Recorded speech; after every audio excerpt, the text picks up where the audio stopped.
Hello and welcome, friends. Good evening. I'm Abhinav Pandya, your presenter for today's show. And today we are joined by Ambassador Anil Trigunayat, a member of our Usanas Foundation's advisory board and former ambassador to Libya, Malta, and Jordan, and one of the most prolific writers and thought leaders in the field of international relations and national security in today's IR world. And definitely also a great inspiration for today's scholars in international relations. So today we are going to discuss a topic which is more of a surprise for a lay IR observer, and that's the Prime Minister's visit to Greece. Definitely, we'll be discussing briefly about the BRICS conference also, but our main focus will be on Prime Minister's visit to Greece. The interesting part here is that an Indian Prime Minister is visiting Greece after 40 years. Last time it was in the year 1983 when PM Indira Gandhi visited Greece, and after that, 40 years passed and no one went to Greece. And it's PM Modi's initiative. He is visiting Greece, and before that, at our Usanas Foundation's Mahana Pratap annual geopolitics dialogue, we did invite Greek ambassador to India and discussed about the possible India-Greek collaboration and partnership. But after this visit comes as a surprise. So my first question to you, Ambassador Trigunayat, why Greece? Why it's important? I know it's a very fundamental question, but definitely we would like to hear your thoughts. Well, from our perspective, it is one of the most ancient relationships that have been live and that have also been very, very active throughout. You have rightly mentioned that the visit of the Prime Minister is taking place after 40 years after Mrs. Indira Gandhi's visit. But that does not mean that there were no other visits. There were visits of the three Indian presidents. The most recent one was by the Sri Ramnath Kovindji in 2018. There have been visits of the foreign minister. There have been visits of defense ministers. The fact remains is that apart from our historic and cultural and civilizational links, which are from Alexander's times, the what we are looking at is that Greece has generally stood by India all through. You remember the nuclear tests that India conducted. During those tests, we have seen that most of the Europeans and the Western world was contemplating sanctions or were trying to basically put India down. At that time, the Greek defense minister traveled to India in December 98. And not only that, he signed a treaty, it's a NATO country, signed a treaty, MOU on defense cooperation in 1998. And since then, our defense exchanges with this country has continued to grow very significantly. But if you're observing in the last year or so only, not very far from the visit of External Affairs Minister, as you know, and from thereafter, MOS went there. We have, Foreign Office consultations. We also have a joint economic and trade committee. We have defense cooperation task force. So all these committees have recently met. Now, normally in our diplomatic whenever these meetings take place, it is a precursor to a high-level visit. Very often that happens. So that you are able to ascertain all the issues. Now, coming to the question that why Greece is important strategically. Now, during Prime Minister's visit, the relationship has been elevated, or at least they've agreed to elevate the relationship to strategic partnership. Now, strategic partnership is something very special in the sense that defense and security become a very major component of the relationship. And that's why it is important from our perspective. And now we are seeing, I shouldn't be directly saying so, but that is not something that everybody is hiding or not understood. The fact remains is that India and Greece both have a difficult relationship with Turkey. And there has been a problem of, I would say, some kind of a terrorism in both the countries. Greece and Turkey have their own other problems in the Mediterranean. Greece is a major naval power, a third largest navy they have in the European Union, actually, or in the NATO also. They also virtually have a very major presence in the Eastern Mediterranean, which is becoming the next zone of contestation. So India is a resident power in the Indian Ocean. Gradually, India is following up onto becoming a major naval power once again. And for that, going from Indian Ocean to Red Sea to uh, to the Eastern Mediterranean is going to be extremely important. Then also it is important from energy security point of view. As you know that there is a gas forum, which is Eastern Mediterranean Gas Forum, in which Greece and Israel and some other countries are partners. India is looking to partner with them. So I think that overall we are seeing that the relationship has acquired strategic dimensions already. And the Prime Minister's visit has sealed that. And one day visit was pretty much filled, and he has been given the highest honor of the Greek Cross of the Order of Honor, which has not been given to any other foreign leader before. So this is the first time they have conferred on it, which shows that Greece is also equally interested and has shown tremendous regard for India's position, whether it is in the international domain, whether it is in the UN Security Council support, whether it is in the national NSG or other regimes. So everywhere they have supported us. They have supported us on Kashmir issue. We are supporting them on the Cyprus issue. So I think that there is a tremendous confidence in this bilateral relations which can go forward, and our trade and investment is also growing significantly between the two countries. If you just look at the statistics in 2021, the trade doubled actually from 2019-20, and 22 to 23 it trebled. So it's jumping very fast. In 2021, it was in favor of India. In 22-23, it becomes in favor of Greece. So there is a conscious effort. And of course, Greece is a European Union partner. India is discussing the EU FTA. So there are umpteen number of issues on which we can work together.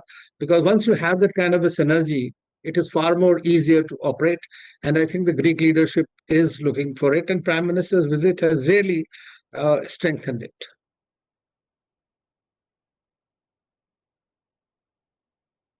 You're muted. Thank you very much, Your Excellency. From what you said, I understand that definitely this is more like a paradigm shift, and there is a deep-rooted strategic angle in Prime Minister's visit to Greece this time. So I remember that in Usanas Foundation's Mahana Pratap annual geopolitics dialogue, it was you who felicitated the Greek ambassador, Ambassador Dimitrios here, and you were the one, I guess, who moderated the discussions with some of these ambassadors. And did you have any idea that that will finally transform into this kind of a major visit? And how do you feel about it? Well, as I said, that nobody could say when the visit will take place, right? But one always understood, and I say there are pointers. When you are in the service, you realize that suddenly there is a great action since 2021. And of course, this visit got a notice of just about 2 weeks because Prime Minister was going for the BRICS summit and then returning. He wanted to do that. But if you see it in the last three visits that he has done, when he was coming from United States, he went to Egypt, and the relationship was moved from to a strategic partnership level with Egypt only at the time. On the way, when he was coming from France, recently he went to the UAE on his fifth or sixth visit. Again, a very important strategic partner for us. And then this time, while he went for the BRICS, he made it a point to go to Greece and revive that relationship, or rather give the seal. The unfortunate problem in our diplomatic thing has been essentially, journey has been uh, somehow there has been an absence of high level visits with very many countries, including our neighbors. And that is a gap that Prime Minister Modi has really filled, uh, and especially to the important countries with whom we would like to continue to enrich our partnership. Thank you. I think it seems that PM Modi, with his different visits, is also kind of effecting a very revolutionary change in diplomacy. Also, I guess with his visit to Egypt and Greece, India is likely to emerge as one of the major player in the Mediterranean region, which definitely suits our interest, and also another area where India can be a likely important player. That's like with the groupings with the Armenia, which is also a favorable country, and then you have Azerbaijan, Turkey angle. So this part, where you get friendly with Armenia, Greek, and the like-minded countries, this can be strategically very beneficial to us. Now, coming back to the other aspect of this relationship, so lately, I feel that there has been a longing from the European side also and from the Indian side that both these areas want to get closer to each other. Recently, I was in Greece and I interacted with the members of the European Union External Action Service and also the members of the Greek Foreign Ministry, and I realized that. They want to reduce their strategic dependence on China. That's more of a vulnerability. And they see India as a potential partner. So, definitely, there is a consensus that India and Europe want to come closer. But then there are a lot of misunderstandings and there's a lack of the right pitch. Amidst this, it is said that Greece is the India's gateway to Europe. I mean, what's your take on this, and how India-Greece relationship can be helpful for us in finding a major, I would say, inroads in Europe? Well, India, I mean, as you know, the EU is our major partner. We are discussing currently the free trade agreement with them. There have been exchanges and the visits. Of course, at the political level, we also have certain differences with them, especially in the wake of the Russia-Ukraine war. Their position has been very different to ours. While India's position has been a sane position, we have seen that they have really worked as a clique with the American position completely. And in that, we see that Indo-Euro-Atlantic alliance has once again been revived. And India also has the same challenge with China. And China, in my view, is going to be a challenging country for us in every geography. So it is not only here that we are facing an issue. So I think that Europeans, of course, want closer partnership. They have been visiting here at the highest level. The Prime Minister has gone and met. France has emerged as one of our closest partners. Now, you see the relationship, how I see it emerging is the Greece has very close partnership with Egypt, has very close partnership with France, especially if you see in the Eastern Mediterranean and also with Israel. Now, these countries, from our perspective, are very strategically located. And then you mentioned about Armenia, and also you mentioned about Azerbaijan and Turkey in the Nagorno-Karabakh conflict. So one should always remember the very basic fact that there are no permanent enemies or friends. We have seen in our own lifetimes the big powers changing tracks, and that will continue. But today, India has emerged as a very major country in the world. The whole strategic pivot has moved towards India and economic pivots towards Asia. And therefore, India becoming the fifth largest economy, the largest market, largest population, a youth dividend, and a major country that has an international voice, which is heard by people. So, what we have seen in the past 10 years or so is that India's foreign policy has become far most expansive, robust, and resilient and result oriented. So when Prime Minister Modi travels, he has a clear agenda in his mind. What are we going to get out of this relationship? What can we give back to the relationship? How it can be stabilizing in the regional context? So I think that all these issues are very much made. And your Greek has said that they are the gateway to Europe, and indeed they are. We have sorted out most of the smaller issues, signed large number of institutional arrangements with Greece, which are continuing to operate very smoothly now. But now the relationship has to move to the next level. Now, the next level, how it will arrive, I think that these are the discussions that were held. And by, we would come to know exactly how they wish to proceed.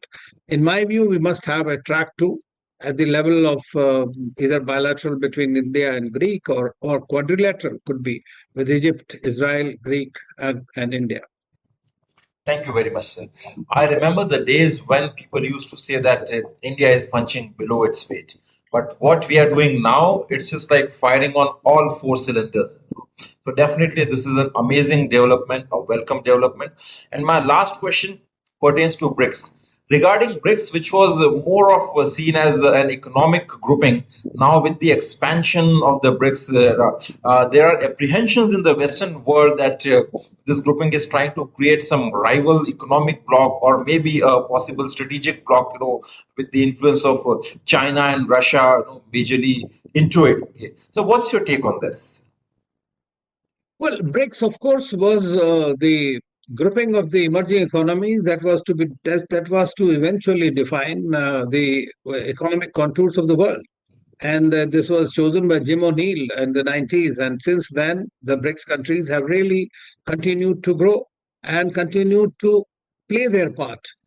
It has become far more attractive when it became, to the countries for the simple reason that during the Russia-Ukraine war, unilateralism, both by the United States and by the Russians or even by the Chinese, has been seen as a major spoiler in the minds of many countries. You see, the weaponization of the financial instruments, food, fuel, and fertilizers, these are very important things that are changing the complete course of interaction between the global south, so to say, and the Western countries. Because, as you know, Dr. Jaishankar had clearly said that West think that all their problems are the world's problems and others' problems are not theirs. So this is a fact. I mean, there has been a basic thrust on this side. Now, what has happened is that you saw that 40 countries are lined up to join the BRICS, which shows that most countries today are, in my view, looking to have some kind of a strategic choices that they can make in their foreign policy, whether to choose partners, whether to trade with somebody, or whether to work with someone or not work with someone. And we have seen that this is something during the pandemic. This is something that has been compounded by the Russia-Ukraine war. So look at the countries like Saudi Arabia, UAE, and others. They are middle powers. They know that their petrodollars have really fueled the US economy. The US dollar has not been really has been dissociated from the gold itself. So it is a psychological currency today. And when you shut countries out or confiscate their money or place sanctions unilaterally, it does not give a great confidence to a very large number of countries. And therefore, they're spreading their risks, I would say. I don't see BRICS emerging at least in the near future as a counter to the West. SCO is a different ballgame altogether, but not necessarily the BRICS. Because, see, most of these countries, leave alone even China and the US, are talking all the time. They have decoupled to de-risk now. So they are also trying to find some kind of a modus vivendi. So I'm not looking at it until and unless this Russia-Ukraine war drives the world into two blocks.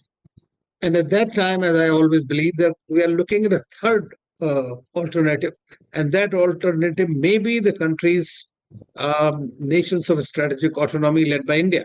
So that's quite possible. So our relations with and India could be a bridge between the BRICS and the BRICS plus and the West.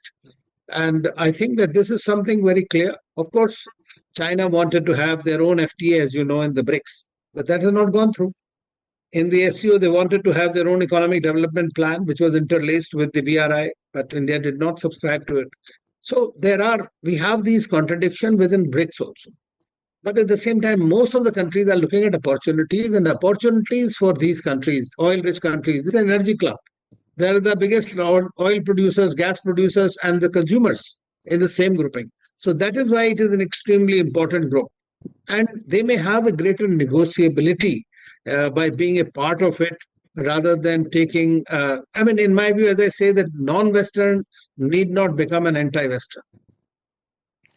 Thank you very much, sir. Thank you. I definitely agree that this is more like an alternative, and despite the fact that there are internal contradictions in the BRICS also, but yes, I mean India, I guess, has the biggest expertise in managing these internal contradictions with its civilizational legacy of Madhyamar or Shunyavad, and the post-independence legacy of strategic neutrality or non-alignment. So we would like to end our today's interview here. Certainly, I would like to thank you. It's always a pleasure listening to you. Your views are like one of the finest amalgamation of a practitioner's point of view, with bringing insider narratives and a theoretician's view, which tries to see the world from a larger perspective. And a bigger perspective. So once again, thank you very much, and soon we would like to have you in one of our future interviews. Thank you, sir.